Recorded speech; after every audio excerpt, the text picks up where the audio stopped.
Jens Kromann Kristensen. The name speaks for professionalism, passion, and expertise in public finance. Jens is the global practice manager in Middle East and North Africa region for the World Bank Group and my immediate illustrious predecessor in the PEFA Secretariat.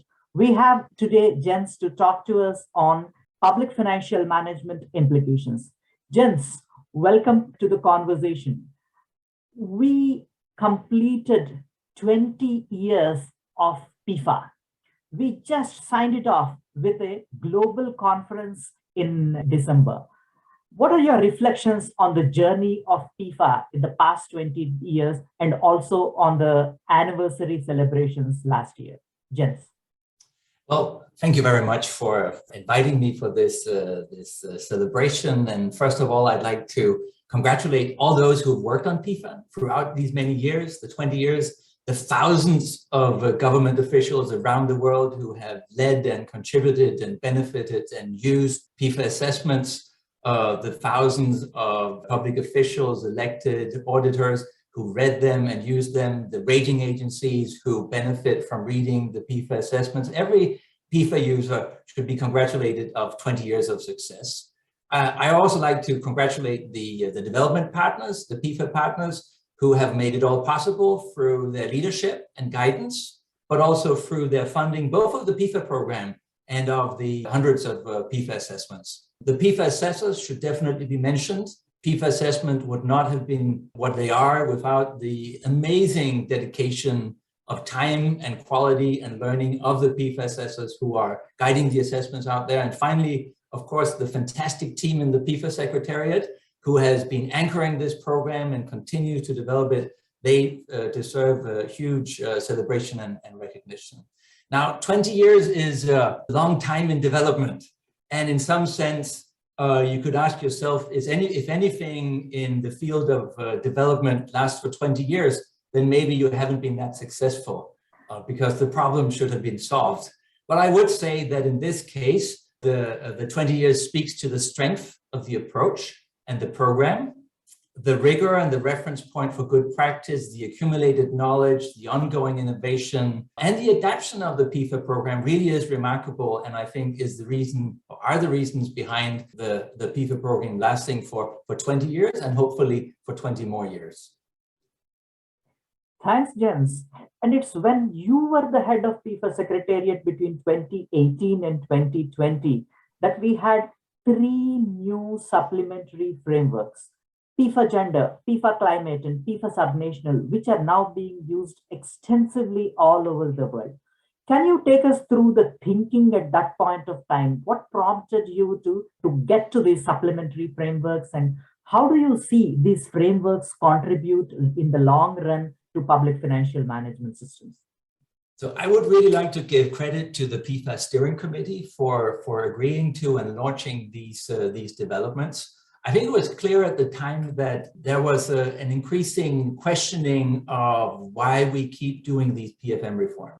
We keep doing PFM reforms for the sake of doing PFM reforms and not necessarily having a view to the ultimate beneficiaries or to how PFM systems contribute to the achievement of policy objectives. So answering the question, what is the problem we're trying to solve here? And we thought that by looking at the relationship between PFM and climate, PFM and gender, and PFM and service delivery, we could help set that agenda by using the PEFA program and the PEFA framework and the PEFA brand. And we could also help these countries that are our client countries that increasingly are asking these questions. And I think it's fair to say that the steering committee and the secretariat really got the priorities right, especially on the climate front.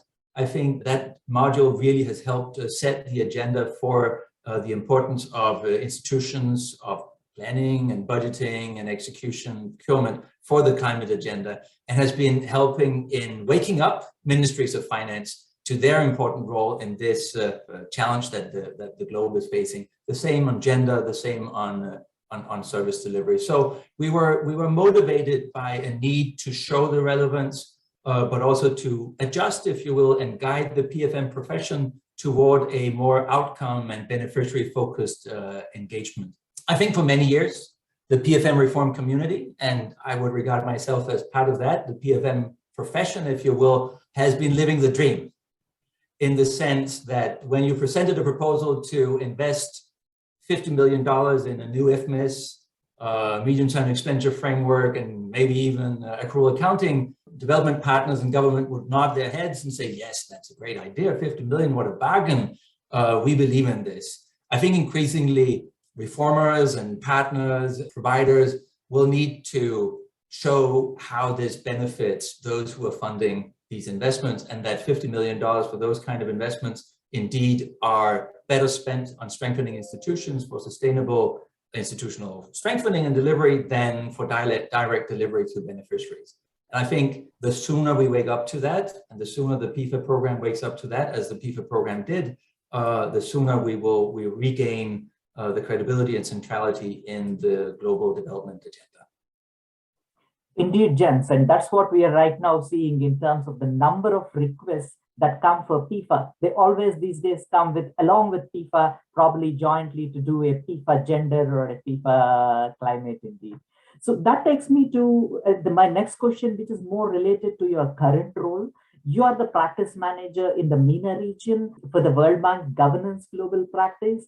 What are your reflections of evolution of PFM systems in the region?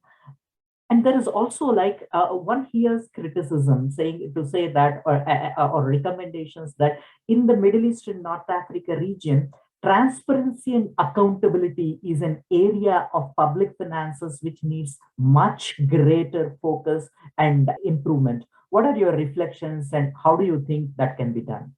Yeah, so when looking at the PEFA scores for the region, I think most would say that there's a fairly weak performance across maybe all the PEFA pillars. Scores average between C, C+, with marginally better performance in budget reliability and predictability, and maybe control in budget execution, but generally a somewhat okay, but not stellar performance across the PEFA pillars. I would, though, remind the chair of the PEFA Secretariat and myself that C, according to the PEFA framework, reflects a basic level of performance for each indicator and dimension consistent with good international practices. And that actually, that's the kind of, I always thought, or before I joined the PEFA Secretariat, I thought that it would be hard to communicate the point that C is okay. B and A is where we want to be, but C, you can get by with that. And I think that actually captures PFM performance across the board in MENA, in that systems are okay. They are not stellar, they're not horrible, they do just about what they're supposed to do, but countries, ministries of finance, governments, and citizens could get more out of their PFM systems with improvements. MENA performs worse than ECA and Europe and Central Asia and Latin America, but about the same as East Asia and South Asia, but better than Sub-Saharan Africa. We should also say, though, that MENA is a very, very heterogeneous region. We've got high-income countries in the Gulf that are working on improving details of the PFM system. We have the fragile countries, and there's actually a quite large share of populations in MENA that live there: Lebanon, Syria, Iraq, Yemen, Libya, West Bank, Gaza. And we have the non-fragile middle-income countries of Jordan, Morocco, Tunisia, Algeria, and Egypt. And it's interesting to see that within each of these groups, you have countries that are moving forward at a higher speed. So interestingly, West Bank, Gaza has a quite okay system, and they're working on improving commitment controls and healthcare expenditures, those kind of things. We have Morocco moving to second-generation reforms, etc. I think what moves the agenda is a leadership that appreciates not only PFM, but the role of institutions in development. I think generally in the region, institutions do not play a big role in how decision makers see how they achieve their development objectives. And that is also reflected in the PFM reform area. It's the same on transparency and accountability, as you mentioned, Srini. In the area of PFM, transparency MENA is not a world leader in transparency, but it is like that across the board. Statistical agencies, release of admin data, all these kind of things, the region is lacking a little bit behind. So I think it's very much a question of agenda setting, of convincing and showing that institutional reform and PFM reform are key for these government counterparts and populations to achieve their development objectives. The PEFA Secretariat can play a role. I'm happy to say that we are about to complete the first PEFA climate in the region in Jordan. And I think that is a good example of how we help set an agenda with the counterparts in moving forward on the institutional development agenda, including PFM. Jens, I'm picking up on your point relating to differences in improvements of PFM systems in different countries.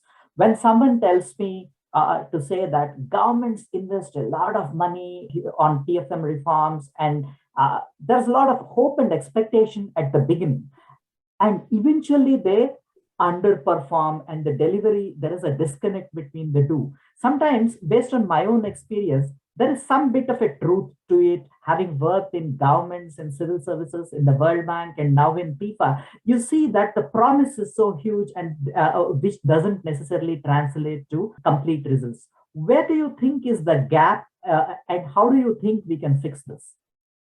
Well, the list of what should be done differently is obviously quite long, and I hope the PEFA Secretariat will contribute to that learning on how to use the PEFA reports for institutional development and PFM improvements for better outcomes. But first, I think there is a tendency to set expectations too high. And obviously, if you are to mobilize a lot of money, you may have an optimism bias in terms of what can be delivered. So we're evaluating reforms against expectations that may be a little bit on the high side and maybe unnecessarily high. So that's one. Secondly, I think the report that the Secretariat released, the global report about PFM reforms, showed that there is progress here and there, maybe not as much as we wanted, but over time there is progress. But there's also regression.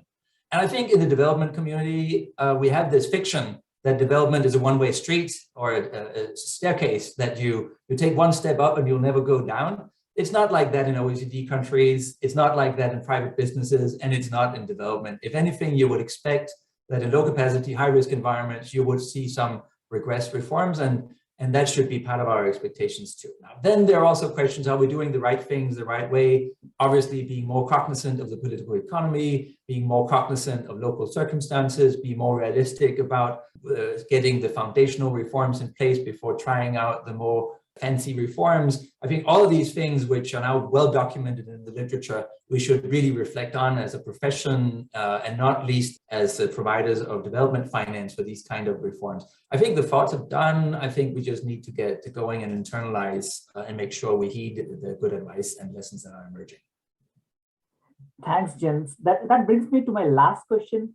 As PEFA team, all of us believe that the strength of PEFA is in its evidence-based objective assessment. But at the same time, I keep hearing the criticism to say that PEFA is very, very much into the scoring and the number relating to it and not really looking at the underlying reasons or the background to it. So how do you see a PEFA assessment report respond to the underlying reasons? Do you think that's an option? So I don't think it's an option, and I would advise strongly against it. But I think the question builds on a wrong premise, which is that the PEFA report will respond to every single question around the PFM reform. I think there's so much more to a PEFA report and assessment than the actual report. It's the process during which the report is being done, the dialogue with each of the responsible officials in charge of each of the indicator areas, covered by the indicators.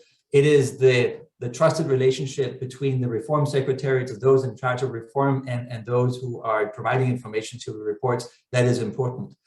A PEFA report will not necessarily show which reforms should be undertaken, but it will show the technical areas of strengths and weaknesses that should feed into a process that reflects on all these things.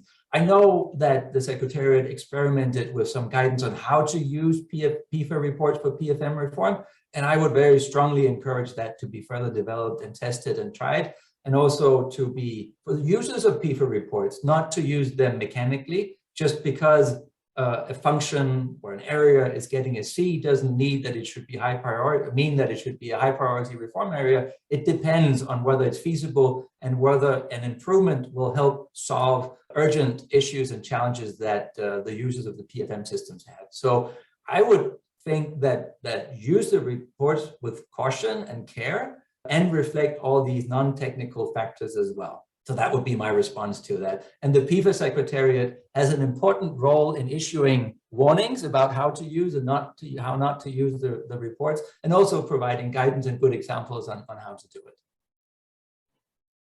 Jens, it's always a great pleasure speaking to you, and we can go on and on. I have quite a lot of things, and I'm sure we'll have other occasions to discuss. And I keep watching all the webinars that you organize in the MENA region with great admiration. And hearty congratulations for the great work going on in the MENA region, and look forward to connecting with you again.